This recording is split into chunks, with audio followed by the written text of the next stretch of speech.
ಸಜೀವ ಯಜ್ಞ ಅಂದ್ರೇನು? ಜೀವ ಬಲಿ என்றால் அர்த்தம் என்ன? ನೋವು ಪಡೋದು. ನೋವು ಪಡುವುದು, ನೋವು ಪಡೋದು ಕೊಂಚ ನೋವು ಪಡணும். ಅಂದ್ರೆ ಕಣ್ಣಲ್ಲಿ ಇದು ನೋಡ್ಬೇಕು, ಇಲ್ಲ ಬೇಡ ಅನ್ನೋದು. இது கண்ணில் பார்க்கணும், ஐயோ வேண்டான்னு தள்ளிடணும். ಕಿವಿನಲ್ಲಿ ಇದು ಕೇಳಿಸ್ಕೊಳ್ಬೇಕು, ಇಲ್ಲ ಬೇಡ ಅನ್ನೋದು. இது காது கேட்டுதான் ஆகணும், ஐயோ வேண்டான்னு தள்ளிடணும். ಮಾತಾಡಬೇಕು ಅಂತ ಅನ್ಸುತ್ತೆ, ಆದ್ರೆ ಮಾತಾಡಬಾರ್ದು. பேசணும்னு நினைக்கிறோம், ஆனா பேசக்கூடாது. ದೇವರು ಇಷ್ಟಪಡಲ್ಲ ಇದು. தேவனுக்கு விருப்பப்பட மாட்டார். ದೇವರಿಗೆ ಇಷ್ಟ ಇಲ್ಲ. தேவனுக்கு விருப்பமில்லை. ಬೈಬಲ್ ನಲ್ಲಿ ಆ ತರ ಬರ್ದಿದೆ. பைபிள் அப்படி எழுதப்பட்டிருக்கிறது. ಬೈಬಲ್ ಯಾವುದು ಬೇಡ ಅನ್ನುತ್ತೋ ಅದನ್ನ ನಾನು ಮಾಡಲ್ಲ. பைபிள் வேண்டாம் எது சொல்றோ அதை நான் செய்ய மாட்டேன். ಕೆಲವರು ನಿಮ್ಮನ್ನ ಅದಕ್ಕೆ ಪ್ರೇರೇಪಣೆ ಮಾಡಬಹುದು. சில பேர் அதுக்கு உற்சாகம் பண்ணலாம். ಅದು ಚಿಕ್ಕತಾನೆ, அது சின்னது தானே, ಅದು ಚಿಕ್ಕತಾನೆ, அது ரொம்ப சின்னது தானே, ಪರವಾಗಿಲ್ಲ, பரவாயில்ல. ಅದನ್ನ ನೀನ್ ಮಾಡಿದ್ರೆ, அதை நீ செய்தா ನೀನ್ ಆರಾಧನೆ ಮಾಡ್ತಾ ಇಲ್ಲ, நீ ஆராதனை செய்வதில்லை. ಹಾಗಾದ್ರೆ அப்படியானால் ಇವತ್ತು ದೇವ ಮಕ್ಕಳಾದ ನಾವು தேவ பிள்ளைகளாக ಒಂದು நாம் ತೀರ್ಮಾನ ಮಾಡಬೇಕು. ஒரு தீர்மானம் எடுக்கணும். ಸೋಮವಾರದಿಂದ ಶನಿವಾರದವರೆಗೂ, திங்கக்கிழமை சனிக்கிழமை வரைக்கும் ನಮ್ಮ ಜೀವಮಾನದಲ್ಲಿ ದೇವರಿಗೆ ವಿರುದ್ಧವಾದದ್ದು ಏನೇನಿದೋ ಅದನ್ನೆಲ್ಲ ಸಾಯಿಸೋದೇ ವಿವೇಕಪೂರ್ವಕವಾದ ಆರಾಧನೆ. நம்ம வாழ்க்கையில் எது வேண்டாத இருக்கிறதோ அதெல்லாம் சாகடிப்பது தான் புத்தி உள்ள ஆராதனை.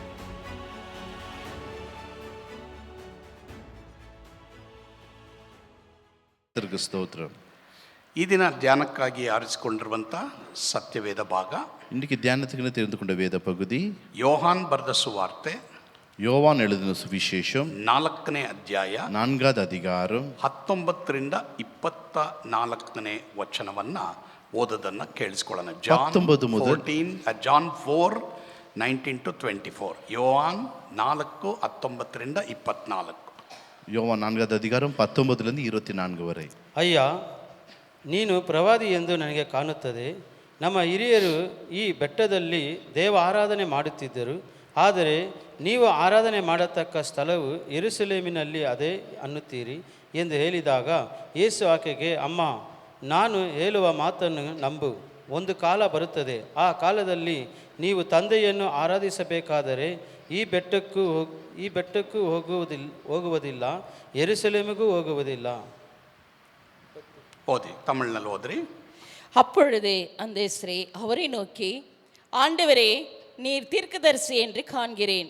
எங்கள் பிதாக்கள் இந்த மலையிலே தொழுது கொண்டு வந்தார்கள், நீங்கள் எருசலேமில் இருக்கிற ஸ்தலத்திலே தொழுது கொள்ள வேண்டும் என்கிறீர்களே என்றாள்.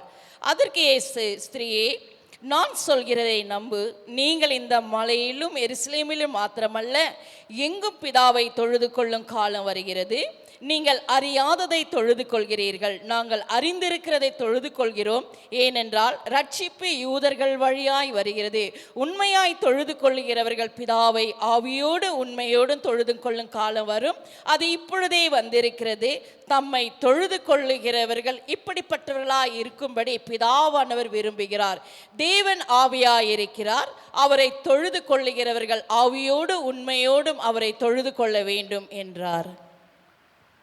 ಈ ಭಾಗಕ್ಕೆ ಕೊಟ್ಟಿರುವಂಥ ಟೈಟಲ್ ಏನಂದರೆ, இந்த பகுதிக்கு கொடுக்கப்பட்ட தலைப்பு என்னவென்றால் ಆರಾಧನೆ, ವರ್ಷಿಪ್, ஆராதனை, ಸ್ತುತಿ, ಪ್ರೈಸ್, துதி, நன்றி செலுத்துதல், ಥ್ಯಾಂಕ್ಸ್ ಗಿವಿಂಗ್, ಕೃತಜ್ಞತಾ ಸ್ತುತಿ. நன்றி செலுத்துதல், துதி. ಸ್ತುತಿ ಅಂದರೆ ಇಲ್ಲ, ಸ್ತುತಿ ಅಂದರೆ ದೇವರಿಗೆ ಸ್ತೋತ್ರ ಮಾಡೋದು. துதி என்று சொன்னால் கர்த்தருக்கு ஸ்தோத்திரத்தை செலுத்துவது. ಕೃತಜ್ಞತಾ ಸ್ತುತಿ ಅಂದರೆ ದೇವರಿಗೆ ಥ್ಯಾಂಕ್ಸ್ ಹೇಳೋದು. நன்றி என்று சொன்னால் நன்றி செலுத்துவது.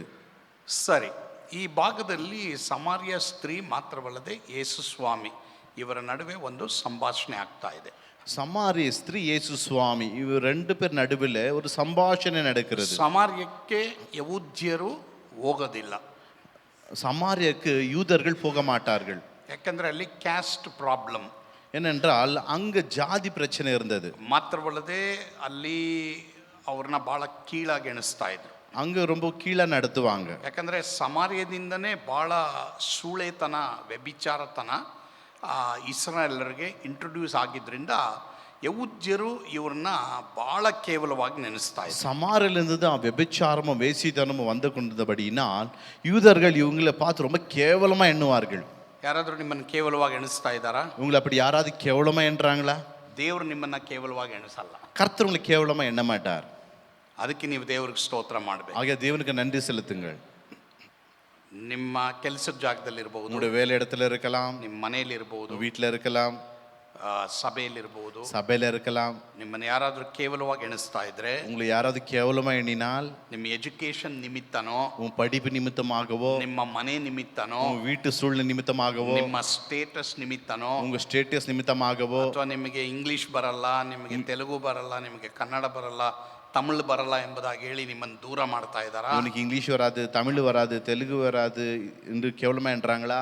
ನಿಮ್ಮ ಹತ್ರ ಯೇಸು ಬರ್ತಾರೆ. உங்களிடத்தில் இயேசு வருவார். ಜನ ಬರದೆ ಹೋದ್ರು ಯೇಸು ಬರ್ತಾರೆ. ஜன வராவிட்டால் இயேசு வருவார். ಸೊ ಜನರ ಪ್ರೀತಿಗಾಗಿ ಎದುರು ನೋಡ್ಬೇಡಿ, ஜனனுடைய அன்புக்காக எதிர்பார்க்காதீங்க. ಜನರನ್ನ ಪ್ರೀತಿ ಮಾಡಿ. ஜனங்களை அன்பு செய்யுங்க. ಜನರ ಪ್ರೀತಿಗಾಗಿ ಎದುರು ನೋಡ್ಬೇಡಿ, ஜனங்களோட அன்புக்கு எதிர்பார்க்காதீங்க. ಜನರನ್ನ ಪ್ರೀತಿ ಮಾಡಿ. ஜனங்களை அன்பு கூறுங்க. ಸೊ ಯೇಸು ಸ್ವಾಮಿ ಇಲ್ಲಿ ಆ ಒಂದು ಸಮಾರ್ಯವನ್ನ ಪ್ರೀತಿ ಮಾಡಿದ್ರು.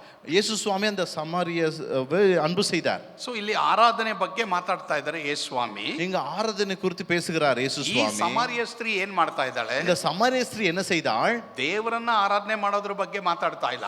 தேவன் ஆராதிப்பதை குறித்து பேசவில்லை. ಆ ಬೆಟ್ಟದ ಬಗ್ಗೆ, மலையை குறித்து, ಯಾಕೋಬನ ತೋಡಿದಂತ ಬಾವಿಯ ಬಗ್ಗೆ, யாக்கோபு தோண்டின அந்த கிணற்றை குறித்து, ಅದು ಮಾತ್ರನೇ ಆಕೆ ಮಾತಾಡ್ತಾ ಇದ್ದಾಳೆ. அதை குறித்து மாத்திரமே பேசுகிறாள். ಸೊ ಇಲ್ಲಿ ಯೇಸು ಸ್ವಾಮಿ ಆಕೆಗೆ ಏನ್ ಹೇಳ್ತಾ ಇದಾರೆ ಅಂದ್ರೆ, இயேசு சுவாமி அவளை பார்த்து என்ன சொல்லுகிறார்? ನೀನ್ ಬರೀ ಹೊರಗಿನದನ್ನ ಮಾತಾಡ್ತಾ ಇದೀಯಾ, நீ வெளிப்புறத்தை மாத்திர பேசுகிறாய், ಆದ್ರೆ ಒಳಗಿನ ಜೀವಿತವನ್ನ ನೀನು ಮಾತಾಡ್ಬೇಕು. உன் அந்தரங்க வாழ்க்கை குறித்து பேசணும். ನಿಮ್ಮ ಒಳಗೆ ಜೀವಿತ ಯಾವ ರೀತಿ ಇದೆ? உன் அந்தரங்க வாழ்க்கை எப்படி இருக்கிறது? ಸೊ ಯೇಸು ಸ್ವಾಮಿ ಇಲ್ಲಿ ಏನ್ ಹೇಳ್ತಾ ಇದ್ದಾರೆ? இயேசு சுவாமி என்ன சொல்லுகிறார்? ನೋಡಮ್ಮ, ಒಂದು ಕಾಲ ಬರ್ತದೆ, ஒரு காலம் வரும், ಆ ಬೆಟ್ಟದಲ್ಲಿ ಆರಾಧನೆ, ಈ ಸ್ಥಳದಲ್ಲಿ ಆರಾಧನೆ ಅಲ್ಲ. அந்த மலை மேல இந்த இடத்துல ஆராதனை கிடையாது. ಇವತ್ತು ಸಹ ನಮ್ಮ ಕ್ರೈಸ್ತತ್ವದಲ್ಲಿ ಇಂಥ ಒಂದು ಮಾತಿದೆ. இன்றைக்கும் இந்த கிறிஸ்துவ சமுதாயத்தில் இப்படிப்பட்ட பேச்சுகள் உண்டு. ನಾನು ದೊಡ್ಡ ಸಭೆಗೆ ಹೋಗ್ತೀನಿ, நான் பெரிய சபைக்கு போறேன், ನಾನು ಒಳ್ಳೆ ಏನೋ ಲೈಟ್ಗಳು ಇರೋ ಮ್ಯೂಸಿಕ್ ಇರೋ ಸಭೆಗೆ ಹೋಗ್ತೀನಿ, நான் லைட் மியூசிக் இருக்கிற சபைக்கு போகிறேன், ನಿಮ್ಮ ಸಭೆ ನೋಡಿ ಹೆಂಗಿದೆ, உங்க சபை இப்படி இருக்குது, ಈ ರೀತಿ ಹೇಳಂತ ಎಷ್ಟೋ ಜನ ಇವತ್ತಿದ್ದಾರೆ. இப்படி சொல்லுகிற எத்தனையோ பேர் இருக்கிறாங்க. ದೇವರಿಗೆ ಅದೆಲ್ಲ ಬೇಕಾಗಿಲ್ಲ. தேவனுக்கு அதெல்லாம் தேவையில்லை. ಯಾವ ಸಭೆಗೆ ಹೋಗ್ತಿರೋ ಅದೆಲ್ಲ ದೇವ್ರಿಗೆ ಬೇಕು. நீ எந்த சபைக்கு போற அது தேவையில்லை. ಒಂದ್ ಸಭೆಗೆ ನೀವು ಹೋಗ್ಲೇಬೇಕು. ஏதாவது ஒரு சபைக்கு போய் தான் ஆகணும். ಆದ್ರೆ ದೇವ್ರು ಎಂತವ್ರನ್ನ ನೋಡ್ತಾವ್ರಂದ್ರೆ, தேவன் எப்படிப்பட்டவர்கள் எதிர்பார்க்கிறார்? ದೇವರು ತನ್ನನ್ನು ಆರಾಧಿಸುವವರನ್ನು, தேவன் தம்மை ஆராதிக்கிறவர்களை ಆತ್ಮೀಯ ರೀತಿಯಲ್ಲಿ ಸತ್ಯಕ್ಕೆ ತಕ್ಕ ಹಾಗೆ ಆರಾಧಿಸಬೇಕೆಂಬುದಾಗಿ ಹುಡುಕ್ತಾ ಇದ್ದಾರೆ. ಯಾರು ಸಿಕ್ಕಿಲ್ಲ ಅಂತ ಹೇಳ್ತಾರೆ.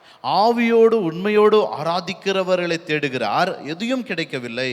ಹಾಗಾದ್ರೆ ಇಲ್ಲಿ ಅರ್ಥ ಆಗೋದೇನು? இதில் நாம் புரிந்து கொள்வது என்ன? ಆತ್ಮೀಯ ರೀತಿಯಲ್ಲಿ ಸತ್ಯಕ್ಕೆ ತಕ್ಕ ಹಾಗೆ ಆರಾಧಿಸುವವರು ದೇವರು ಅಪೇಕ್ಷಿಸ್ತಾರೆ. ಇದರ ಅರ್ಥ ಏನು? ஆவிக்குரிய ரீதியிலே சத்தியத்துக்கு ஏற்றபடி ஆராதிக்க வேண்டும். ಇದರ ಅರ್ಥ இதனுடைய ಏನು? அர்த்தம் என்ன? ನೋಡಿ, ನಿಮ್ಮೆಲ್ರಿಗೂ ದೇವದರ್ಶನದ ಗುಡಾರ ಗೊತ್ತು. ಅರಣ್ಯದಲ್ಲಿ ಗುಡಾರ, தேவ வனாந்திரத்தில் தேவனோட கூடாரம் உங்களுக்கு எல்லாம் தெரியும். Very good. ಅದಕ್ಕೆ 3 ಭಾಗ ಇತ್ತು ನೋಡಿ. அந்த ஆசரிப்பு கூடாரத்துக்கு 3 பகுதி இருந்தது பாருங்க. ಒಂದನೇ ಭಾಗ, ஒன்றாவது பகுதி ಮಹಾಪರಿಶುದ್ಧ ಸ್ಥಳ, ಮೋಸ್ಟ್ ಹೋಲಿ ಪ್ಲೇಸ್. மூன்றாவது மகா பரிசுத்த ஸ்தலம்.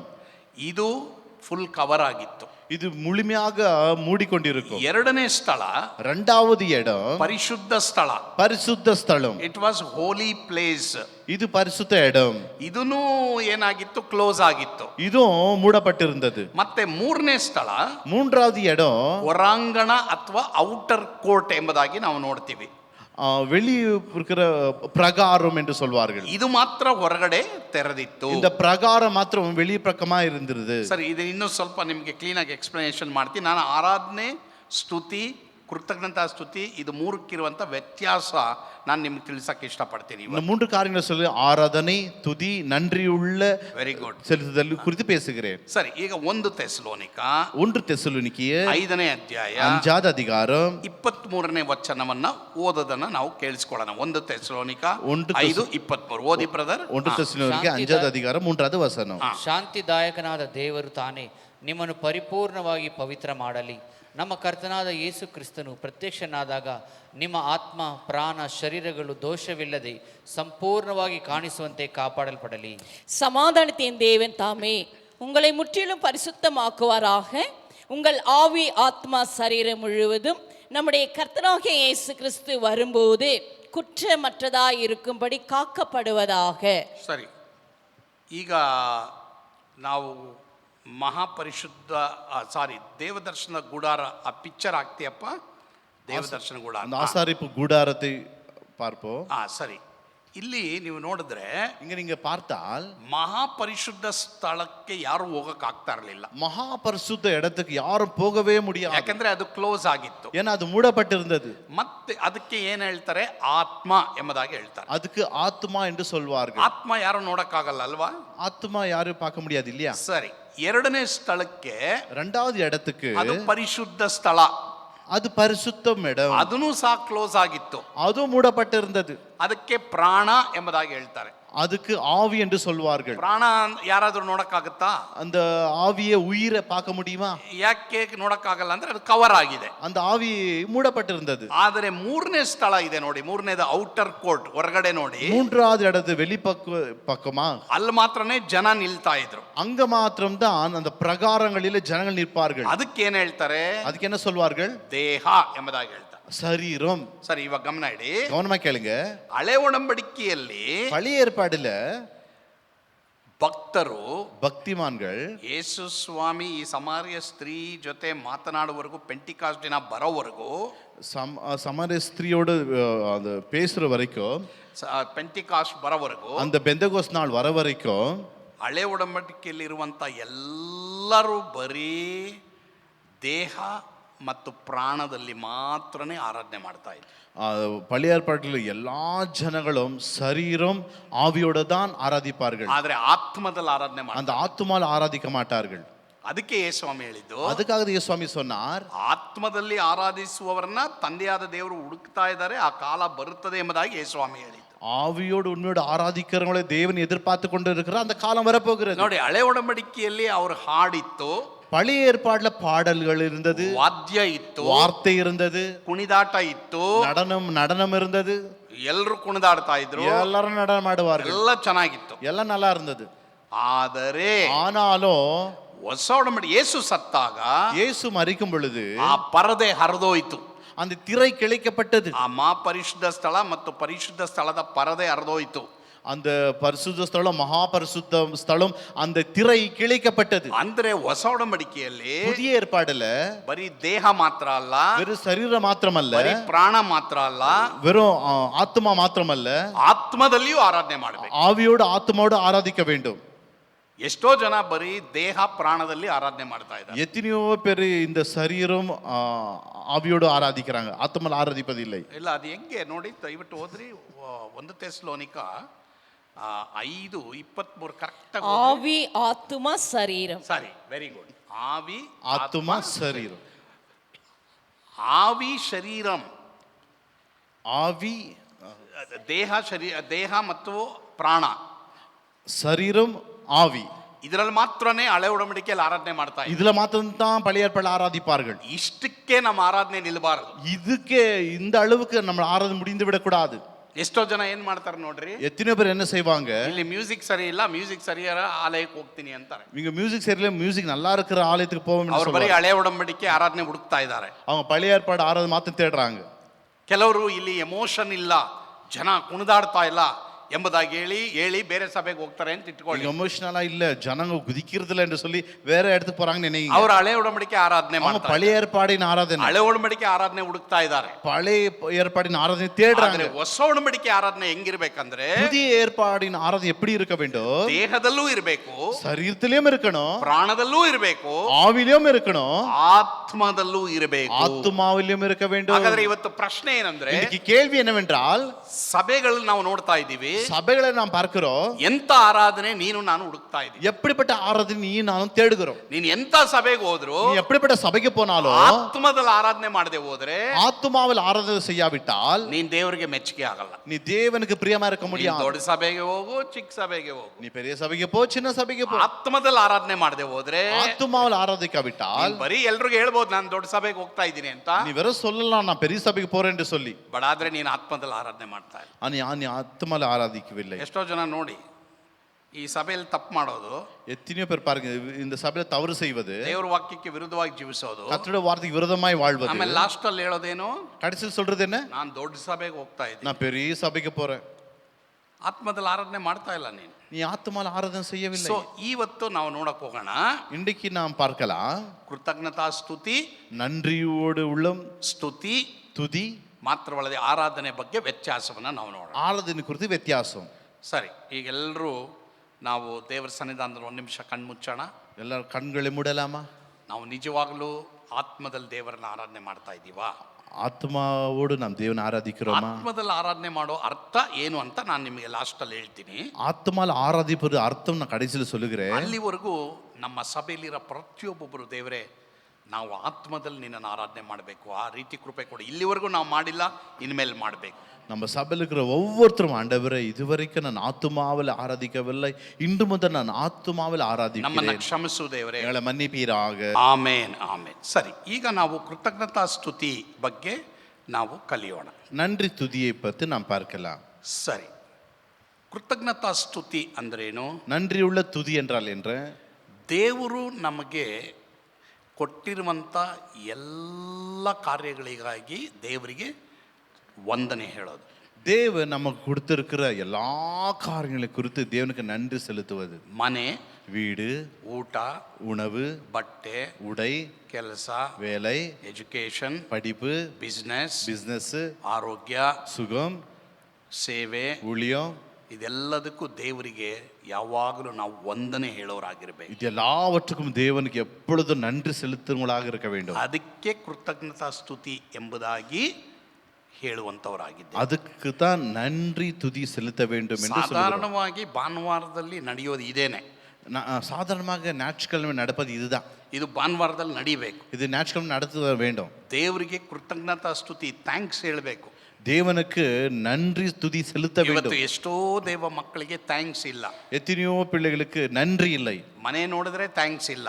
வீட்டை குறித்து ஒரு நன்றி இல்லை. ಕುಟುಂಬ ನೋಡಿದ್ರೆ ಥ್ಯಾಂಕ್ಸ್ ಇಲ್ಲ. குடும்பத்தை குறித்து நன்றி இல்லை. ಮಕ್ಕಳು ನೋಡಿದ್ರೆ ಥ್ಯಾಂಕ್ಸ್ ಇಲ್ಲ. பிள்ளைகளை குறித்து நன்றி இல்லை. ಎಜುಕೇಶನ್ ಬಗ್ಗೆ ಥ್ಯಾಂಕ್ಸ್ ಇಲ್ಲ. படிப்பை குறித்து நன்றி இல்லை. ಬೆಳಿಗ್ಗೆ ಎದ್ದು ದೇವರಿಗೆ ಥ್ಯಾಂಕ್ಸ್ ಹೇಳ್ರಿ, ಇದು ಬಹಳ ಪ್ರಾಮುಖ್ಯ. காலை எழுந்தவுடனே தேவனுக்கு நன்றிகள் செலுத்துங்க, அது ரொம்ப முக்கியமான காரியம். ನೀವು ಯಾವಾಗ ದೇವರಿಗೆ ಥ್ಯಾಂಕ್ಸ್ ಹೇಳ್ತೀರೋ நீங்க எப்பொழுது தேவனுக்கு நன்றி செலுத்துகிறீர்களோ ದೇವರು ನಿಮಗೆ ಹೆಚ್ಚೆಚ್ಚಾಗಿ ಕೊಡ್ತಾನೆ ಇರ್ತಾರೆ. தேவன் அதிக அதிகமா கொடுத்து கொண்டே இருப்பார். ನೀವು ಯಾವಾಗ ದೇವರಿಗೆ ಥ್ಯಾಂಕ್ಸ್ ಹೇಳಲ್ವೋ, நீங்க எப்பொழுது தேவனுக்கு நன்றி செலுத்தவில்லையோ ದೇವರು ಯಾಕೆ ಹೆಚ್ಚಾಗಿ ಕೊಡಬೇಕು? தேவன் ஏன் அதிகமா கொடுக்க வேண்டும்? ನಿಮ್ಮನ್ನ ಯಾವ ಕಂಡೀಷನ್ ಅಲ್ಲಿ ಇಟ್ಟಿದಾರೋ, நீ எந்த சூழ்நிலை ದೇವರು வைத்திருக்கிறாரோ, ಏನ್ ಕೊಟ್ಟಿದಾರೋ, தேவன் என்ன கொடுத்தாரோ ದೇವರಿಗೆ ಯಾವಾಗ್ಲೂ ಥ್ಯಾಂಕ್ಸ್ ಹೇಳ್ರಿ. தேவனுக்கு எப்பவுமே நன்றி செலுத்துங்க. ಇದೇ ಭಾನುವಾರ ನಡೆಯೋದು. இதுதான் ஞாயிற்றுக்கிழமை ಎಷ್ಟೋ நடப்பது. ಜನ ದೇವರನ್ನ ಆರಾಧನೆ ಮಾಡ್ತಾ ಇಲ್ಲ. எத்தனை பேர் தேவன் ஆராதிப்பதில்லை? ಯಾಕೆ ಅಂತ ಹೇಳ್ತೀನಿ ನಾನು. எதுக்குன்னு சொல்லுகிறேன். ವರ್ಷಿಪ್ ಎಷ್ಟೋ ಜನ ಮಾಡ್ತಾ ಇಲ್ಲ. ஆராதனை எத்தனை பேர் செய்வதில்லை? ஞாயிற்றுக்கிழமை எங்கே போறே? ಭಾನುವಾರ ಎಲ್ಲಿ ಹೋಗ್ತೀಯಾ? ಆರಾಧನೆಗೆ போறே. ಆರಾಧನೆಗೆ ಹೋಗ್ತೀನಿ. அப்போ ತಿಂಗಳಕ್ಕಿழமைನ ಸನಿಕಿழமை என்ன பண்ணೆ? ಸೋಮವಾರದಿಂದ ಶನಿವಾರ ಗಂಟೆ ಏನ್ ಮಾಡ್ತೀಯಾ? ಆರಾಧನೆ ಅನ್ನೋದು, ಆರಾಧನೆ ಎಂಬುದು ಸೋಮವಾರದಿಂದ ಶನಿವಾರದವರೆಗೂ, ஞாயிற்றுக்கிழமை வந்து சனிக்கிழமை வரைக்கும். ಅದು ನಾನು ನಿಮಗೆ ತೋರಿಸ್ತೀನಿ. ಅದೇ ನಾವು ಕಾಟುகிறேன். ಆದರೆ ஆனால் ಸ್ತುತಿ ಮತ್ತು ಕೃತಜ್ಞತಾ ಸ್ತುತಿ ಅನ್ನೋದು ಸ್ತುತಿ- ಭಾನುವಾರ ನಡೆಯುವಂಥದ್ದು. துதி நன்றி துதி என்பது ஞாயிற்றுக்கிழமை மாத்திரம்தான். ದಯವಿಟ್ಟು ಫಿಲಿಪ್ಪಿ 4ನೇ ಅಧ್ಯಾಯ பிலிப்பியருக்கு எழுதின நிருபம் 4வது 6 அதிகாரம் ಮತ್ತು 7ನೇ ವಚನ ನೋಡಿ. 6-7 ವಚನங்களை பாருங்க. ಸರ್ವ ವಿಷಯದಲ್ಲಿ ದೇವರ ಮುಂದೆ ಕೃತಜ್ಞತಾ ಸ್ತುತಿಯನ್ನು ಪ್ರಾರ್ಥನೆ ವಿಜ್ಞಾಪನೆಗಳನ್ನು ಮಾಡುತ್ತಾ ನಿಮಗೆ ಬೇಕಾದದ್ದನ್ನು ತಿಳಿಯಪಡಿಸಿರಿ. ಆಗ ಎಲ್ಲಾ ಗ್ರಹಿಕೆಯನ್ನು ಮೀರುವ ದೇವಶಾಂತಿಯು ನಿಮ್ಮ ಹೃದಯಗಳನ್ನು ಯೋಚನೆಗಳನ್ನು ಕ್ರಿಸ್ತ ಯೇಸುವಿನಲ್ಲಿ ಕಾಯುವುದು. நீங்கள் ஒன்றுக்கும் கவலைப்படாமல் எல்லாவற்றையும் குறித்து உங்கள் விண்ணப்பங்களை ஸ்தோத்திரத்தோடு கூடிய ஜெபத்தினாலும் வேண்டுதலினாலும் தேவனுக்கு தெரியப்படுத்துங்கள்.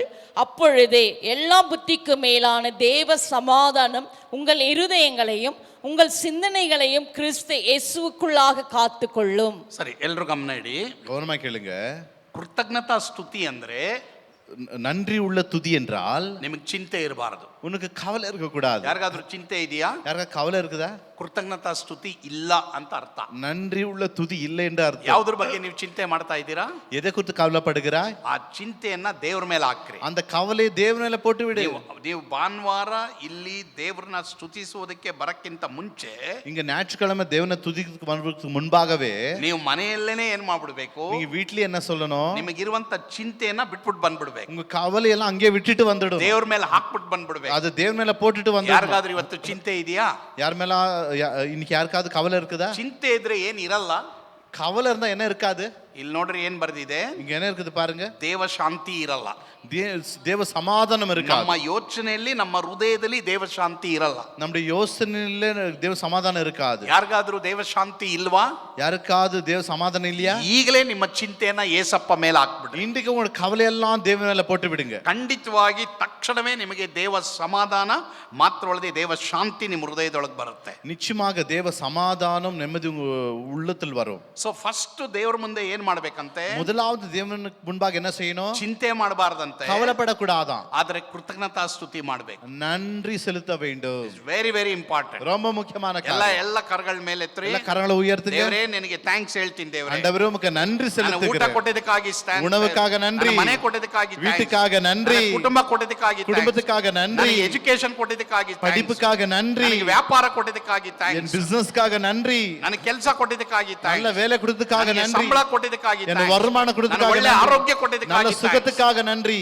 ಎಸ್ ಇದನ್ನು ಯಾವಾಗಲೂ இதை ಕಲಿಯಿರಿ. நீங்க எப்பொழுதும் ಅವಾಗ கற்றுக்கொள்ள ನಿಮಗೆ வேண்டும். ಚಿಂತೆ ಓಡಿ ಹೋಗುತ್ತೆ. அப்போ உங்களுக்கு கவலை ஓடி போயிடும். So that's very important. அது ரொம்ப முக்கியமான காரியம். ಈ ವಾಕ್ಯ ಅಲ್ಲಿ ನಿಮಗೆ ಸ್ಕ್ರೀನ್ ಅಲ್ಲಿ ಬರಲ್ಲ, ಆದ್ರೆ ಒಂದು ವಾಕ್ಯ ನಿಮಗೆ ತೋರಿಸ್ತೀನಿ. ஒரு வார்த்தை உங்களுக்கு காட்டுகிறேன். ಎಲ್ಲರೂ ನಿಮ್ ಬೈಬಲ್ ತೆಗಿರಿ, எல்லாம் பைபிளை தரங்க, ಎಲ್ಲರೂ ಒಟ್ಟಾಗಿ ಓದೋಣ. ஒன்றாக இணைந்து வாசிக்கலாம். ಎಫೆಸ 5ನೇ ಅಧ್ಯಾಯ எபேசியர் 5வது அதிகாரம் 4 ಮತ್ತು 5ನೇ ವಚನ. 4-5. ಎಫೆಸ 5ನೇ ಅಧ್ಯಾಯ 4-5ನೇ ವಚನ. ಎಲ್ಲರೂ ಈಗ ಒಟ್ಟಾಗಿ ಓದೋಣ. ಎಫೆಸ 5:4-5. Okay, 1 2 3 start. அப்படியே வம்பும் புத்தீனமான பேச்சும் பரியாசமும் தகாதவைகளையும் ஸ்தோத்திரம் செய்தலை தகும். விபச்சாரக்காரனாவது, அசுத்தனாவது, விக்கிரகாராதனைக்காரனாவது, பொருளாசைக்காரனாவது தேவனுடைய ராஜ்யமாகிய கிறிஸ்துவின் ராஜ்யத்தில் சுதந்திரம் அடைவதில்லை என்று அறிந்திருக்கிறீர்களே. ಸರಿ, ಇಲ್ಲಿ ನೋಡ್ರಿ, ದೇವರಿಗೆ ಉಪಕಾರ ಸ್ತುತಿ ಮಾಡ್ಬೇಕಂತ 5ನೇ ವಚನದಲ್ಲಿ. 5வது வசனம், தேவனுக்கு நன்றி செலுத்த வேண்டுமா? ಯಾಕೆ ಉಪಕಾರ ಸ್ತುತಿ ಮಾಡಕ್ಕಾಗಲ್ಲ? ஏன் நன்றி செலுத்த முடியல? 4ನೇ ವಚನದಲ್ಲಿ 3 ವಿಧமான பேச்சுங்கள் இருக்குது. 3 ರೀತಿಯಾದ ಮಾತುಗಳು ಇದೆ. ಒಲಸು ಮಾತು, வம்பு, வம்பு, ಹುಚ್ಚು ಮಾತು, புத்தீனமான பேச்சு, புத்தீனமான பேச்சு, ಹುಚ್ಚೋದ್ಯ ಮಾತು. பரியாசம். ಓ, 3 ಮಾತು. தகாத வார்த்தைகள். ಇದೆಲ್ಲ ಎಷ್ಟೋ ವಿಶ್ವಾಸಿಗಳಲ್ಲಿ ಇದೆ. எத்தனையோ விசுவாசிக்குள்ள இருக்கிறது. ಒಲಸು ಮಾತು, கெட்ட வார்த்தைகள். ಯಾರಿಗೆ ಬರ್ತದೆ ಕೆಟ್ಟ ಮಾತು? யாருக்கு வருது கெட்ட வார்த்தைகள்? ನಿಮಗೆ ದೇವರಿಗೆ ಕೃತಜ್ಞತಾ ಸ್ತುತಿ ಬರಲ್ಲ. உனக்கு தேவனிடத்தில் நன்றி. ಯಾರೆಲ್ಲಾದ್ರೂ ಕೆಟ್ಟ ಮಾತು ಇದೆಯಾ? யார்கிட்ட ಕೆಟ್ಟ வார்த்தை இருக்குதா? ಈಗಲೇ ದೇವರನ್ನ ಕೇಳ್ರಿ. இன்றைக்கே கர்த்தர்ட்ட ಕೇಳುங்க. ಪವಿತ್ರಾತ್ಮನ ಒಂದು ಅಗ್ನಿ ನನ್ನ ನಾಲಿಗೆ ಮೇಲೆ ಬರಲಿ ದೇವರೇ ಎಂಬುದಾಗಿ. பரிசுத்த ஆவியானவர் அக்கினி நாக்கு மேல வரட்டும். ಎರಡನೇದು ಹುಚ್ಚು ಮಾತು. ரெண்டாவது ಹುಚ್ಚು ಮಾತು, புத்தீனமான பேச்சுக்கள். ಬುದ್ಧಿಹೀನமான பேச்சு. ಹೌದು. ಹಂಗಂದ್ರೇನು? அப்படி என்றால் என்ன? தகாத வார்த்தைகள், ಬೇಡ ಅದು. பேச்சு. அது வேண்டாத வார்த்தை. ದೇವರಿಗೆ ಉಪಕಾರ ಸ್ತುತಿ ಮಾಡಬೇಕು, தேவனுக்கு நன்றி செலுத்த வேண்டும். ಅದ್ರ ಬದಲು ಬುದ್ಧಿಹೀನ ಮಾತು ಮಾತಾಡೋದು. புத்தீனமான பேச்சு பேசக்கூடாது. ಮೂರನೇದು மூன்றாவது ಕೆಟ್ಟ ಜೋಕ್ಸ್. ಜೋಕ್ பரியாச பேச்சுக்கள். ಒಬ್ರನ್ನೊಬ್ರು ಪರಿಹಾಸ ಮಾಡೋದು, ஒருவருக்கு ஒரு பரியாசம் பண்ணுவது. ಅದು ಇರಬಾರ್ದು. அது இருக்கக்கூடாது. ಪರಿಹಾಸ ಮಾಡಬೇಡ್ರಿ. பரிகாசம் செய்யாதீங்க. ಏನ್ ನಿನ್ ಹೊಟ್ಟೆ ನೋಡಿ ಎಷ್ಟು ದಪ್ಪ ಇದೆ, உன் வயிறு பாரு எவ்வளவு பெருசா இருக்குது, ಏನ್ ನಿನ್ ಕೆನ್ನೆ ನೋಡಿ ಇಷ್ಟು ದಪ್ಪ ಇದೆ, உன் நெத்தி பாரு எவ்வளவு பெருசா இருக்குது. ನೀ ಯಾರಿಗೆ ಸೊಲ್ರೆ? ಅದು ನೀನ್ ಯಾಕೆ ಹೇಳ್ತೀಯ ಅದನ್ನ? ಯಾರಿಗೆ ಸೊಲ್ರೆ? ಯಾರಿಗೆ ಹೇಳ್ತಾ ಇದೀಯಾ? ದೇವರಿಗೆ ಹೇಳ್ತಾರದ್ ನೀ ನೀನು. ಕರ್ತರ್ಗೆ ಯಾಕೆ சொல்லிக்கொண்டிருக்க. ಹೇಳಿ, ಆತನು ಅವಳು ದೇವರ ಸ್ವರೂಪದಲ್ಲಿ ಸೃಷ್ಟಿ ಮಾಡಲ್ಪಟ್ಟ. அவனும் அவளும் தேவனால் சிருஷ்டிக்கப்பட்டவர்கள். ಕೆಲವು ಹೆಂಡತಿಯರು ಗಂಡನನ್ನು ನೋಡಿ ಏನ್ ಹೇಳ್ತಾರೆ? சில மனைவிகள் புருஷனை பார்த்து என்ன சொல்வாங்க? உனக்கு ತಲೆ இருக்குதா? உனக்கு தலை இருக்குதா? ಯಾರಿಗೆ ಸೊಲ್ರೆ ಅಂತ ಪೇಚು? யாருக்கு ಹೇಳ್ತಾ ಇದೀಯಾ ಮಾತನ್ನ? ಆಂಡವ್ರಿಗೆ ಸೊಲ್ರೆ ನೀ. ದೇವ್ರಿಗೆ ಹೇಳ್ತಾ ಇದೀಯಾ? ಎಚ್ಚರಿಕೆ ಆಗಿರ್ರಿ, ஜாகிரதையா இருங்க. ಒಲಸು ಮಾತಿರಬಾರ್ದು, கெட்ட வார்த்தைகள் இருக்கக்கூடாது, ಹುಚ್ಚೋದ್ಯ ಮಾತಿರಬಾರ್ದು, புத்தீனமான பேச்சுகள் இருக்கக்கூடாது, ಮಾತ್ರವಲ್ಲದೆ ಜೋಕ್ಸ್ ಮಾತಿರಬಾರ್ದು, பரிகாச பேச்சு ಕೆಟ್ಟ இருக்கக்கூடாது, ಕೆಟ್ಟ ಪರಿಹಾಸ್ಯ ಜೋಕ್ಸ್ ಇರಬಾರ್ದು. கெட்ட கெட்ட பரிகாச பேச்சுகள் இருக்கக்கூடாது. ಮಾತ್ರವಲ್ಲದೆ ಇನ್ನೊಂದು ಆ ಭಾಗ ನೀವು ನೋಡ್ಕೊಂಬನ್ರಿ. இன்னொரு பகுதியில பார்க்கிறோம், ಉರುಳಿಲ್ಲದ ಮಾತು, ಆಧಾರವಿಲ್ಲದ ಮಾತು, ஆதாரம் இல்லாத பேச்சுக்கள். ಅಂದ್ರೆ ಎಂಪ್ಟಿ ವರ್ಡ್, ಖಾಲಿ ವರ್ಡ್, தகாதவைகள், வெறுமையான பேச்சுக்கள். ಇದು ನಮ್ಮಲ್ಲಿ ಇರಬಾರ್ದು. இது நமக்குள்ள இருக்கக்கூடாது. ಅದನ್ನ ಸ್ವಲ್ಪ ಬಿಟ್ಟು ಬಿಡ್ರಿ. இதை கொஞ்சம் கொஞ்சமா விட்டுடுங்க. ದೇವರೇ ಅದನ್ನ ನನ್ನಿಂದ ತೆಗೆದಾಕಂತ. அது என்னை விட்டு எடுத்து போடுங்க ஆண்டவரே.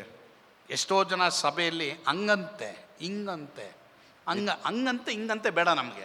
எத்தனை பேர் சபையில அப்படியா இப்படியா அந்த மாதிரி எல்லாம் வேண்டாம்.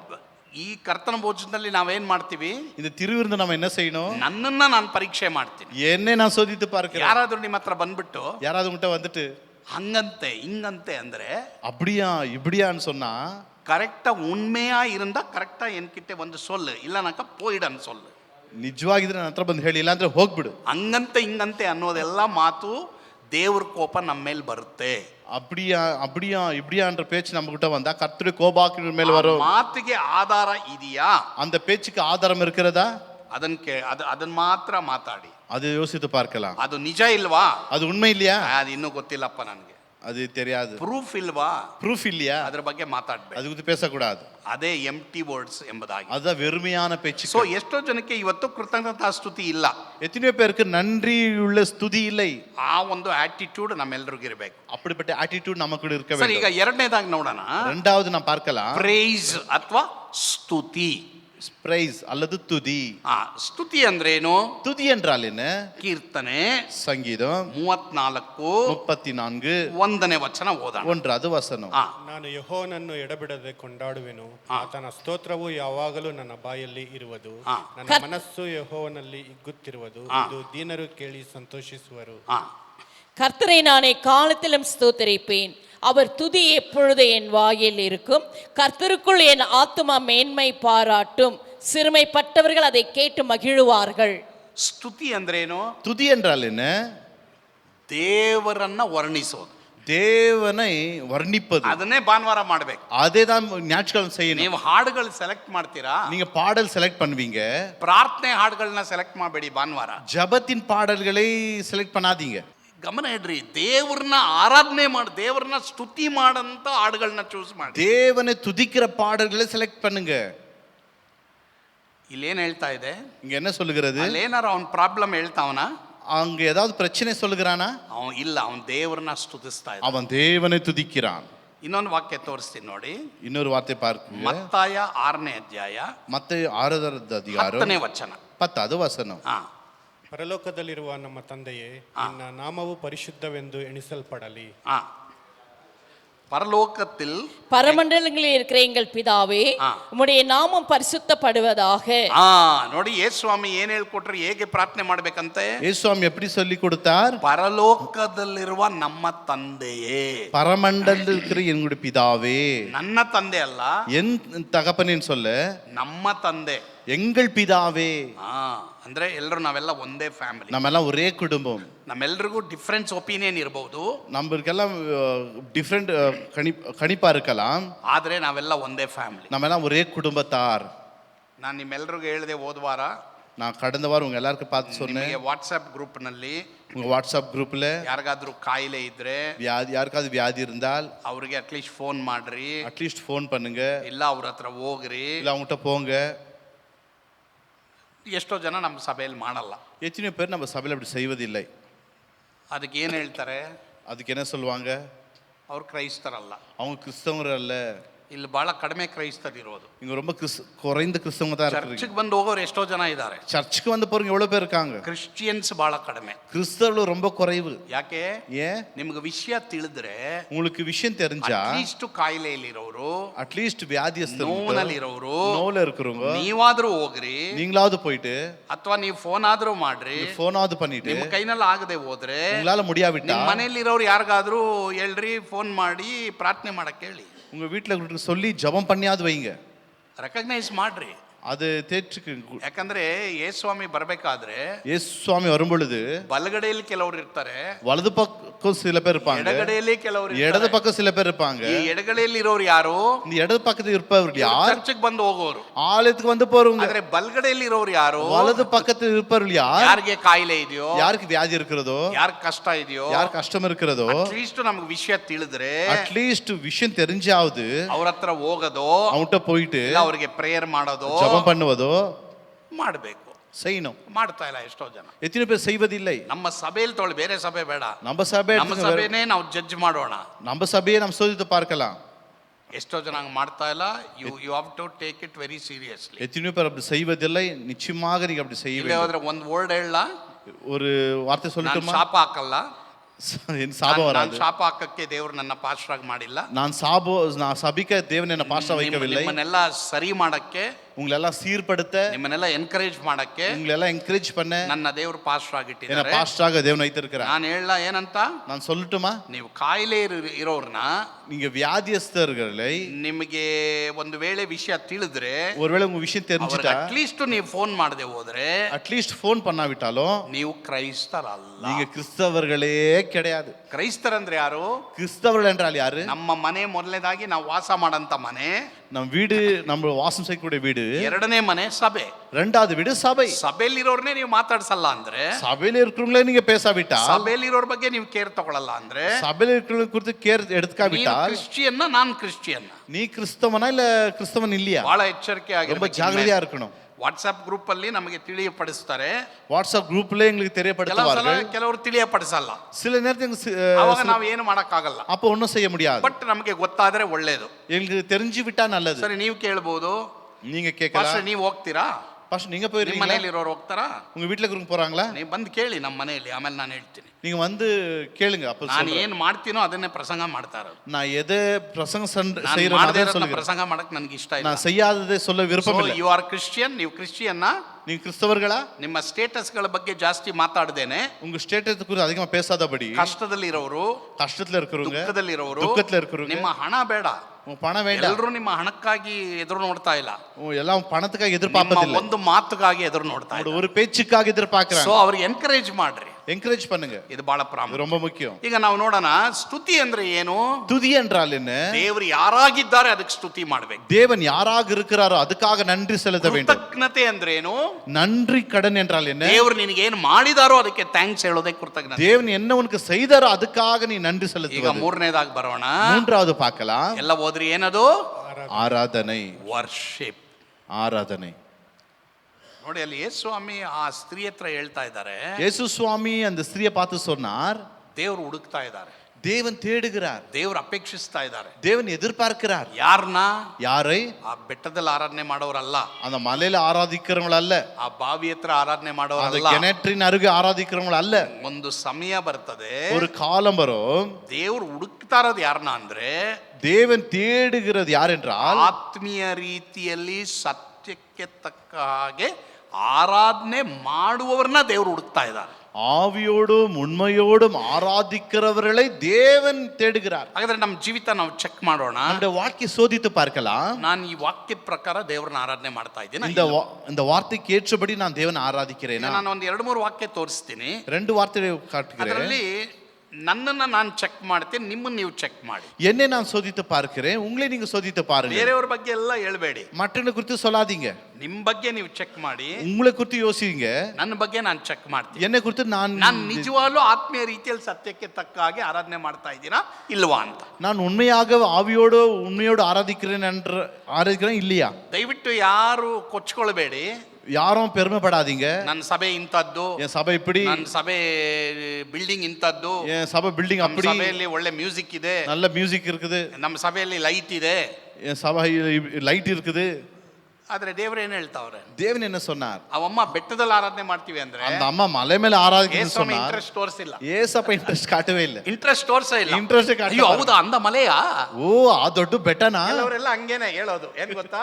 சில பேர் அப்படிதான் சொல்லுவாங்க. ನಾನು ಆ ಮೀಟಿಂಗ್ ಹೋಗಿದ್ದೆ, நான் அந்த மீட்டிங் போனேன், ನಾನು ಈ ಮೀಟಿಂಗ್ நான் இந்த ಹೋಗಿದ್ದೆ, மீட்டிங் போனேன், ನಾನು ಅವ್ರ ಹತ್ರ ಹೋಗಿದ್ದೆ, ನಾನು ಅಂಗಟ போயிருந்தேன், ನಾನು ಇವ್ರ ಹತ್ರ நான் இவன்ட்ட ಹೋಗಿದ್ದೆ. போயிருந்தேன். ಯಾರ ಹೆಸರು ಬೇಕಾಗಿಲ್ಲ, யார் பேரும் தேவை. ದೇವ್ರ ಹತ್ರ ಹೋಗಿದ್ದ ನೀನು, தேவனண்டே போனே நீ, ದೇವ್ರನ್ನ ನೋಡ್ದ, தேவனை பார்த்தியா நீ? ಇದೇ ಬಹಳ ಪ್ರಾಮುಖ್ಯವಾದ. இதுதான் ரொம்ப முக்கியமான ಹಾಗಾದ್ರೆ காரியம். What is the meaning of worshipping god in spirit and truth?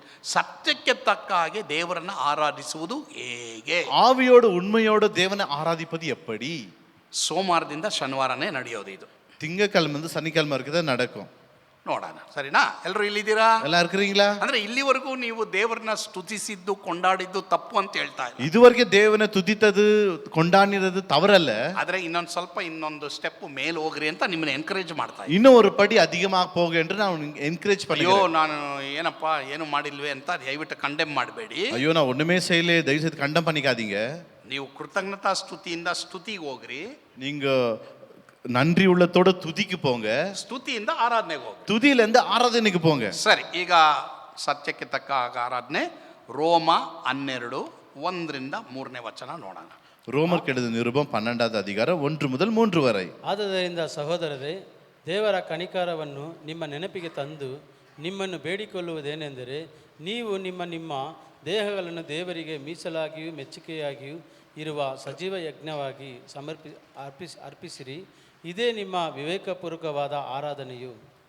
ಇಹಲೋಕದ ನಡವಳಿಕೆಯನ್ನು ಅನುಸರಿಸದೆ ನೂತನ ಮನಸ್ಸನ್ನು ಹೊಂದಿಕೊಂಡು ಪರಲೋಕ ಭಾವದವರಾಗಿರಿ. ಹೀಗಾದರೆ ದೇವರ ಚಿತ್ತ ಅನುಸಾರವಾದದ್ದು, ಅಂದರೆ ಉತ್ತಮವಾದದ್ದು, ಮೆಚ್ಚುಗೆಯಾದದ್ದು, ದೋಷವಿಲ್ಲದ್ದು ಯಾವದೆಂದು ವಿವೇಚಿಸಿ ತಿಳಿಕೊಳ್ಳಿರಿ. அப்படி இருக்க சகோதரரே, நீங்கள் உங்கள் சரீரங்களை பரிசுத்தமும் தேவனுக்கு பிரியமான ஜீவ பலியாக ஒப்பு கொடுக்க வேண்டும் என்று தேவனுடைய இரக்கங்களை முன்னிட்டு உங்களை வேண்டிக் கொள்கிறேன். இதுவே நீங்கள் செய்யத்தக்க புத்தியுள்ள ஆராதனை. நீங்கள் இந்த பிரபஞ்சத்திற்கு ஒத்த வேஷம் தெரியாமல் தேவனுடைய நன்மையும் பிரியமும் பரிபூர்ணமான சித்தம் என்னதென்று பகுத்தறியத்தக்கதாக உங்கள் மனம் புதிதாக்குறதினாலே மறுரூபமாகுங்கள். அல்லாமலும் எனக்கு அருளப்பட்ட கிருபையினாலே நான் சொல்கிறதாவது, உங்களில் எவனானாலும் தன்னை குறித்து என்ன வேண்டியதற்கு மிஞ்சி எண்ணாமல் அவனவனுக்கு தேவன் பகிர்ந்த விசுவாச அளவின்படியே தெளிந்த எண்ணமுள்ளவனாய் எண்ண வேண்டும். ಸರಿ, ವಿವೇಕಪೂರ್ವಕವಾದ ಆರಾಧನೆ ಅಂದ್ರೇನು? புத்தியுள்ள ஆராதனை என்றால் என்ன? ನಿಮ್ಮ ದೇಹನ, உங்களோட சரீரங்களை ಸರ್ವ ಇಂದ್ರಿಯಗಳನ್ನು ಸೋಮವಾರದಿಂದ ಶನಿವಾರದವರೆಗೂ ದೇವರಿಗೆ ಸಮರ್ಪಿಸ್ತಾ ಇರೋದು. சரீரங்களை ஜீவ பலியாய் ஒப்பு கொடுங்கள். திங்கக்கிழமை சனிக்கிழமை வரைக்கும் ನಮಗೆ ಇಷ್ಟ ಬಂದಿದ್ದು ನೋಡೋದು, இஷ்ட பண்றதை பார்ப்பது, ದೇವರಿಗೆ ವಿರುದ್ಧವಾದದ್ದು ಮಾತಾಡೋದು, கர்த்தருக்கு விரோதமானது பேசுவது, ಭಾನುವಾರ ಬಂದ್ಬಿಟ್ಟು ಮಾಲಿಶ್ ಮಾಡೋದು, ஞாயிற்றுக்கிழமை வந்து பாலிஷ் பண்ணுவது. ಅದೇ ದೇವರು ಈ ಸ್ತ್ರೀಗೆ ಹೇಳ್ತಾ ಇರೋದು. அதுதான் இந்த ஸ்திரியை பார்த்து தேவன் சொன்னார், ನೀವು ಮಾಡೋ ಆರಾಧನೆ ಎಲ್ಲ ಬರೀ ದೇಹ ಮತ್ತೆ ಪ್ರಾಣದಲ್ಲಿ, நீங்க செய்வதெல்லாம் சரீரத்திலையும் ஆவிலையும் தான். ಮತ್ತೆ ನೀವು ಆತ್ಮದಲ್ಲಿ ಬೇಕಾದದೆಲ್ಲ ಮಾಡ್ತಾ ಇದ್ರಿ. ஆவிலே வேண்டுமானதெல்லாம் செய்றீங்க. ದೇವರಿಗೆ ಅದು ಬೇಕಾಗಿಲ್ಲ. தேவனுக்கு தேவையில்லை. ದೇವರಿಗೆ ಬೇಕಾಗಿರೋದು தேவனுக்கு வேண்டியது ನಿಮ್ಮ ಆತ್ಮ, ಪ್ರಾಣ, ಶರೀರ. ஆவி, ஆத்மா, சரீரம். ನೋಡಿ, ಅಲ್ಲಿ ಹೊಸ ಒಡಂಬಡಿಕೆಯಲ್ಲಿ ಫಸ್ಟ್ ಬರೋದು ಯಾವುದು ಗೊತ್ತಾ? புதிய ஏற்பாட்டுல முதல் வருது தெரியுமா? ಆತ್ಮ. ஆத்மா தான். ಅದನ್ನೇ 1 ಥೆಸಲೋನಿಕ 5ನೇ ಅಧ್ಯಾಯದಲ್ಲಿ ನಾವು ನೋಡಿದ್ದು. அதான் 1 தெசலோனிக்கர் 5வது அதிகாரத்தை பார்த்தோம். ಫಸ್ಟ್ ಆತ್ಮ. முதலாவது ஆத்மா. ನೀವು ಏನು ಯೋಚನೆ ಮಾಡ್ತಾ ಇದ್ದೀರಾ? நீங்க என்ன யோசிக்கிறீங்க? ನಿಮ್ಮ ಆತ್ಮ ಫಸ್ಟ್ ದೇವರಿಗೆ ಒಪ್ಪಿಸ್ಕೊಡ್ಬೇಕು. உங்க ஆத்மாவை தேவனுக்கு ஒப்பு கொடுங்கள். ದೆನ್ ನೆಕ್ಸ್ಟ್ ಏನು ಮಾಡ್ಬೇಕಂದ್ರೆ, அடுத்து என்ன செய்யணும்? ನಿಮ್ಮ ದೇಹನ ಪ್ರತಿದಿನ ಸಜೀವ ಯಜ್ಞವಾಗಿ ಅರ್ಪಿಸಬೇಕು. உங்க சரீரத்தை ஒவ்வொரு நாளும் ஜீவ பலியாய் ஒப்பு கொடுக்க வேண்டும். ಏನದರ ಅರ್ಥ? இதோட அர்த்தம் என்ன? ಲೋಕದವರು ಹೆಂಗೆ ನೋಡ್ತಾರೋ ಹಂಗೆ ನೋಡಬಾರ್ದು. உலகத்தார் எப்படி பார்க்கிறார்களோ அப்படி பார்க்காதீங்க. ಲೋಕದವರು ಹೆಂಗೆ ಮಾತಾಡ್ತಾರೋ ಹಂಗೆ ಮಾತಾಡಬಾರ್ದು. உலகத்தார் எப்படி பேசுறாங்களோ அப்படி பேசாதீங்க. ಲೋಕದವರು ಹೆಂಗ್ ಕೇಳಿಸ್ಕೊಳ್ತಾರೋ ಹಂಗೆ ಕೇಳಿಸ್ಕೋಬಾರ್ದು. உலகத்தார் எப்படி கேட்கறாங்களோ அப்படி கேட்காதீங்க. ಆವಾಗ ನೀವು ನಿಜವಾದ ಆರಾಧನೆ ಮಾಡ್ತಾ ಇದ್ದೀರಾ ಅಂತ. அப்போ உண்மையான ஆராதனை நீங்க செய்றீங்கன்னு அர்த்தம். ಇಲ್ಲೇ ಹೋದ್ರೆ ಅದು ಆರಾಧನೆ ಅಲ್ಲ. இல்லாவிட்டால் அது ஆராதனையே ಬರೀ கிடையாது. ಕೃತಜ್ಞತಾ ಸ್ತುತಿ ಮಾತ್ರವಲ್ಲದೆ ಸ್ತೋತ್ರ ಅಷ್ಟೇ. வெறும் நன்றி துதி அவ்வளவுதான். ಆದ್ರೆ ನಿಜವಾದ ನಾವು ಆರಾಧನೆ ಮಾಡ್ತಾ ಇಲ್ಲ. உண்மையாக ஆராதிக்கவில்லை. ನಿಜವಾದ ಆರಾಧನೆ ಯಾವುದಂದ್ರೆ, உண்மையான ஆராதனை எப்படி என்றால், ದೇಹವನ್ನೇ ಸಂಪೂರ್ಣವಾಗಿ ಪ್ರತಿದಿನ ದೇವರ ಚಿತ್ತ ಯಾವುದಿಲ್ವೋ ಅದಕ್ಕೆ ಬೇಡ ಅನ್ನೋದೇ ನಿಜವಾದ ಆರಾಧನೆ. ஒவ்வொரு நாள் நம்ம சரீரத்தை கர்த்தருக்கு சித்தது எது இல்லையோ அது வேண்டாண்டு தள்ளுவதுதான் ஆராதனை. ಸಜೀವ ಯಜ್ಞ ಅಂದ್ರೇನು? ஜீவ பலி என்றால் அர்த்தம் என்ன? ನೋವು ಪಡೋದು. நோப்படுவது. ನೋವು ಪಡೋದು கொஞ்சம் நோப்படணும். ಅಂದ್ರೆ ಕಣ್ಣಲ್ಲಿ ಇದು ನೋಡ್ಬೇಕು, ಇಲ್ಲ ಬೇಡ ಅನ್ನೋದು. இத கண்ணில் பார்க்கணும், ஐயோ வேண்டான்னு தள்ளிடணும். ಕಿವಿನಲ್ಲಿ ಇದು ಕೇಳಿಸ್ಕೊಳ್ಬೇಕು, ಇಲ್ಲ ಬೇಡ ಅನ್ನೋದು. இது காது கேட்டுதான் ஆகணும், ஐயோ வேண்டான்னு தள்ளிடுவது. ಮಾತಾಡಬೇಕು ಅಂತ ಅನ್ಸುತ್ತೆ, ಆದ್ರೆ ಮಾತಾಡಬಾರ್ದು. பேசணும்னு நினைக்கிறோம், ஆனா பேசக்கூடாது. ದೇವರು ಇಷ್ಟಪಡಲ್ಲ ಇದು. தேவனுக்கு விருப்பப்பட மாட்டார். ದೇವರಿಗೆ ಇಷ್ಟ ಇಲ್ಲ. தேவனுக்கு பிரியம் இல்லை. ಬೈಬಲ್ ನಲ್ಲಿ ಆ ತರ ಬರ್ದಿದೆ. பைபிள் அப்படி எழுதப்பட்டிருக்கிறது. ಬೈಬಲ್ ಯಾವುದು ಬೇಡ ಅನ್ನುತ್ತೋ ಅದನ್ನ ನಾನು ಮಾಡಲ್ಲ. பைபிள் வேண்டாம் எது சொல்றோ அதை நான் செய்ய மாட்டேன். ಕೆಲವರು ನಿಮ್ಮನ್ನ ಅದಕ್ಕೆ ಪ್ರೇರೇಪಣೆ ಮಾಡಬಹುದು. சில பேர் அதுக்கு உற்சாகம் பண்ணலாம். ಅದು ಚಿಕ್ಕತಾನೆ, அது சின்னது தானே, ಅದು ಚಿಕ್ಕತಾನೆ, அது ரொம்ப சின்னது தானே, ಪರವಾಗಿಲ್ಲ. பரவாயில்ல. ಅದನ್ನ ನೀನ್ ಮಾಡಿದ್ರೆ அதை நீ செய்தா ನೀನ್ ಆರಾಧನೆ ಮಾಡ್ತಾ ಇಲ್ಲ. நீ ஆராதனை செய்வதில்லை. ಹಾಗಾದ್ರೆ அப்படியானால் ಇವತ್ತು ದೇವ ಮಕ್ಕಳಾದ ನಾವು தேவ பிள்ளைகளுக்கு ಒಂದು நாம் ತೀರ್ಮಾನ ಮಾಡಬೇಕು. ஒரு தீர்மானம் எடுக்கணும். ಸೋಮವಾರದಿಂದ ಶನಿವಾರದವರೆಗೂ திங்கக்கிழமை சனிக்கிழமை வரைக்கும் ನಮ್ಮ ಜೀವಮಾನದಲ್ಲಿ ದೇವರಿಗೆ ವಿರುದ್ಧವಾದದ್ದು ಏನೇನಿದೋ ಅದನ್ನೆಲ್ಲ ಸಾಯಿಸೋದೇ ವಿವೇಕಪೂರ್ವಕವಾದ ಆರಾಧನೆ. நம்ம வாழ்க்கையில் எது வேண்டாத இருக்கிறதோ அதெல்லாம் சாகடிப்பது தான் புத்தியுள்ள ஆராதனை. ದಯವಿಟ್ಟು ಇಬ್ರಿಯದವ್ರಿಗೆ ಬರೆದ ಪತ್ರಿಕೆ எபிரேயருக்கு எழுதின நிருபம் 10ನೇ ಅಧ್ಯಾಯ 10வது அதிகாரம் 5ನೇ ವಚನ ಮಾತ್ರ ಓದ್ರಿ. 5வது ವಚನ ಮಾತ್ರ 10 ಪಡಿ. 5ನೇ ವಚನ ಮಾತ್ರ ಓದ್ರಿ. 10 5வது ವಚನ. ಆದದರಿಂದ ಕ್ರಿಸ್ತನು ಭೂಲೋಕದೊಳಗೆ ಬರುವಾಗ ದೇವರೇ ಯಜ್ಞ ನೈವೇದ್ಯಗಳು ನಿನಗೆ ಇಷ್ಟವಾಗಿರಲಿಲ್ಲ, ನನಗೆ ದೇಹವನ್ನು ಸಿದ್ಧ ಮಾಡಿ ಕೊಟ್ಟಿ. Very good brother. ஆகையால் அவர் உலகத்தில் பிரவேசிக்கும் போதே பலியையும் காணிக்கையும் நீர் விரும்பவில்லை, ஒரு சரீரத்தை எனக்கு ஆயத்தம் பண்ணினீர். ಎಲ್ಲರೂ ಗಮನ ಇಡಿ, கவனமா கேளுங்க. ಅಲ್ಲಿ ಯೇಸುಸ್ವಾಮಿ ಏನ್ ಹೇಳ್ತಾ ಇದ್ದಾರೆ? இயேசுவாமி என்ன சொல்லுகிறார்? ನಾನು ಈ ಲೋಕಕ್ಕೆ ಬರುವಾಗ இந்த உலகத்தில் வரும் பொழுது ನೀನು ನನಗೊಂದು ದೇಹವನ್ನ ಸಿದ್ಧ ಮಾಡಿಕೊಟ್ಟೆ.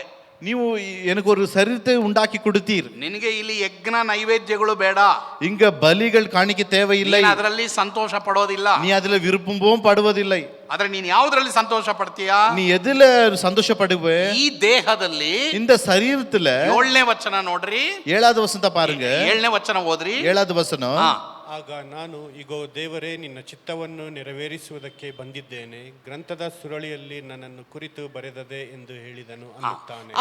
அப்பொழுதே நான் தேவனே உம்முடைய சித்தத்தின்படி செய்ய இதோ வருகிறேன், புஸ்தக சுருளில் என்னை குறித்து எழுதியிருக்கிறதே என்று சொன்னேன் என்றார். ಸರಿ, ಎಲ್ಲರೂ ಗಮನ ಇಡಿ, கவனமா கேளுங்க. ನಮ್ಮ ದೇಹದ ಮೂಲಕ நம்முடைய சரீரத்து மூலியமாக ದೇವರ ಚಿತ್ತವನ್ನ ನೆರವೇರಿಸೋದೇ ನಿಜವಾದ ಆರಾಧನೆ. கர்த்தருடைய சித்தத்தை நிறைவேற்றுவதுதான் உண்மையான ஆராதனை. ಆದ್ರೆ ನಿಮ್ಮ ಕಣ್ಣಲ್ಲಿ, ಹಾಗಾದ್ರೆ ನಿಮ್ಮ ಕಣ್ಣಲ್ಲಿ ಏನ್ ನೋಡ್ತಾ ಇದ್ದೀರಾ? உன் கண்களால் எதை பார்க்கிறாய்? ನಿಮ್ಮ ಕಿವಿಯಿಂದ ಏನ್ உன் ಕೇಳಿಸ್ಕೊಳ್ತಾ ಇದ್ದೀರಾ? செவியால் எதை கேட்கிறாய்?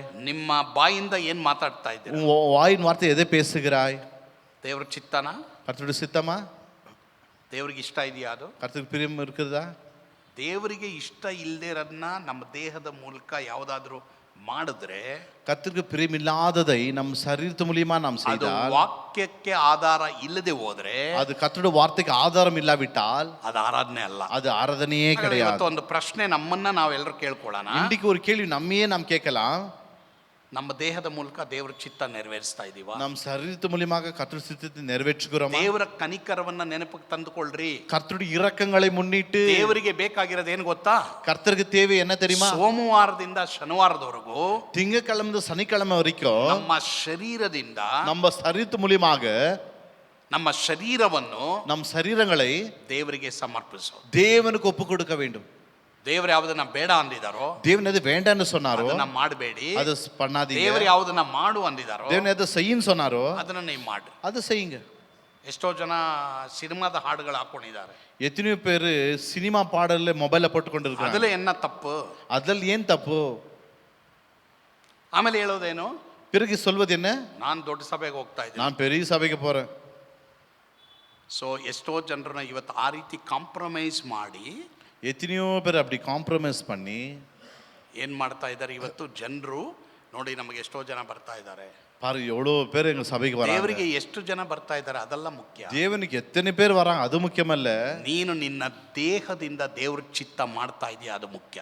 ನೀವು சரீரத்து மூலியமாக கர்த்தருடைய சித்தத்தை செய்யறியா அது ಸರಿ, ಪ್ರಿಯ முக்கியம். ದೇವರ ಮಕ್ಕಳೇ, தேவ பிள்ளைகளே, ಇವತ್ತು ನಮ್ಮನ್ನು ನಾವು ಯೋಚನೆ ಮಾಡಿ, இன்றைக்கு நம்மையே சோதித்து பார்க்கலாம். ಕರ್ತನ ಭೋಜನದ ಮುಂದೆ ನಿಜವಾಗ್ಲೂ ನೀವೇ ದೇವ್ರ ಹತ್ರ ಹೇಳಿ, ನನ್ನ ಹತ್ರ ಹೇಳ್ಬೇಡಿ. இந்த திருவிருந்துக்கு முன்பாக நீங்கள் சோதித்து ನನ್ನ பாருங்கள். ಜೀವಿತ ನಾನು ಪರೀಕ್ಷೆ ಮಾಡಿ ನಾನು ದೇವರ ಹತ್ರ ಹೇಳ್ತೀನಿ. ஏன் வாழ்க்கையை சோதித்து நான் சொல்லுகிறேன். ನಿಮ್ಮ ಜೀವಿತ ನೀವು ಪರೀಕ್ಷೆ ಮಾಡಿ ನೀವು ದೇವರ ಹತ್ರ ಹೇಳಿ. உன்னுடைய இதை சோதித்து பார்த்து நீ கர்த்தர் முன்பாக ಹೋದ ஒப்புக்கொடு. ವಾರ கடந்த வாரம் ನಿಮ್ಮ ದೇಹನ உன் சரீரத்தை ನೀವು ದೇವರಿಗೆ ಒಪ್ಪಿಸಿದ್ರಾ? நீ கர்த்தருக்கு ஒப்பு கொடுத்தியா? ಅದೇ ದೇವರಿಗೆ ವಿವೇಕಪೂರ್ವಕವಾದ ಆರಾಧನೆ. அதுதான் தேவன் விரும்புகிற புத்தியுள்ள ವೆರಿ ஆராதனை. ಇಂಪಾರ್ಟೆಂಟ್. ಎಲ್ರು ಗಮನ ಹೇಳಿ, ரொம்ப முக்கியமான காரியம். ಬಹಳ ಇಂಪಾರ್ಟೆಂಟ್, ரொம்ப முக்கியமான காரியம். ದೇವರೇ ನಿನಗೆ ಚಿತ್ತವಲ್ಲದನ್ನ ನಾನು ನೋಡಲ್ಲ, ನಾನು ಮಾತಾಡಲ್ಲ, ನಾನು ಕೇಳಿಸ್ಕೊಳ್ಳಲ್ಲ. ஆண்டவர் சித்தமில்லாத காரியத்தை நான் பார்க்க மாட்டேன், பேச மாட்டேன், யோசிக்க மாட்டேன். ಒಂದು ವೇಳೆ ಆ ರೀತಿ ಯಾರಾದರೂ ಮಾಡಿದ್ರೆ, ஒருவேளை அப்படி யாராவது செய்திருந்தால், ಮಾಡಿಲ್ಲ ಅಂತ ನಾನು ಹೇಳಲ್ಲ, செய்வேலன்னு சொல்லவில்லை, ಮಾಡಿರ್ತೀವಿ. செய்திருப்பீங்க. ದೇವರೇ ನಾನು ಮಾಡಿದ್ದೀನಿ ಅಂತ ಹೇಳ್ರಿ. ஆண்டவர் நான் செய்திருக்கிறேன் என்று சொல்லுங்க. ஆண்டவரே நான் செய்திருந்தா என்னை மன்னியும் ஆண்டவர் மன்னிக்க மாட்டார். எனக்கு ನೀನೇ சொல்றியே ನಾ செய்யலான்ನಿಟ್ಟು. ದೇವರೇ ನಾನು ಮಾಡಿಲ್ಲ ಅಂತ ನೀ ಹೇಳೋದಿಲ್ಲ, ಮಾಡಿದೀನಿ ನೀನೇ ಹೇಳ್ತೀಯ ಅಲ್ವಾ? ಮಾಡಿಲ್ಲ ಅಂತ ನೀನೇ ಹೇಳ್ತಾ ಇದೆಯಲ್ವಾ? செய்யல நீயே சொல்றியே. நான் பண்ணிருந்தால் நான் ಮಾಡಿದ್ರೆ என்னை மன்னியும். ನನ್ನನ್ನು ಕ್ಷಮಿಸು. ஆண்டவர் அந்த ஜெபத்துக்கே மன்னிக்க மாட்டார். ದೇವರು ಆ ಪ್ರಾರ್ಥನೆಗೆ ಕ್ಷಮಿಸೋದಿಲ್ಲ. எனக்கு நீயே சொன்னியே. ನೀನೇ ಹೇಳ್ಬಿಟ್ಟಲ್ವಾ, நான் செய்திருந்தா ನಾನ್ ಮಾಡಿದ್ರೆ. மன்னிப்பு யாருக்கு ஆண்டவர் தருவாரு? ಕ್ಷಮೆ ಯಾರಿಗೆ ದೇವರು ಕೊಡ್ತಾರೆ? நான் செய்திருக்கிறேன், ನಾನ್ ಮಾಡಿದ್ದೇನೆ.